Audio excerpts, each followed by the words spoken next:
کسی نیست عمر او بی خم گذرد، کسی نیست چشم او بی نم گذرد، که این دنیای دل بی غم نمیماند هنوز، که این دنیای دل بی غم نمیماند هنوز. کسی نیست عمر او بی غم گذرد.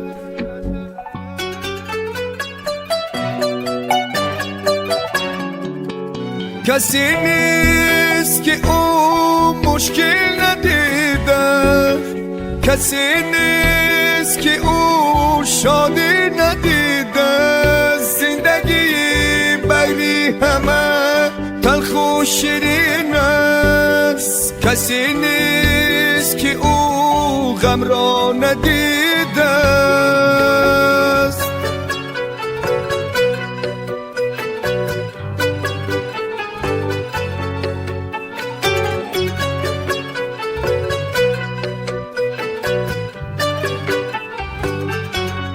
کس نمیگوید که من غم را نمیدانم چه باشد، کس نمیگوید که من درد را نمیدانم چه باشد، که این دنیای دل بی غم نمیماند هنوز، گذرد عمری همه با درد و سوز، این همه شادی و غم نصیبه ماست،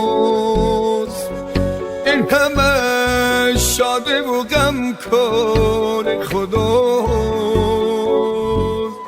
غصه خور ای بی خبر عمرت هزار نیست،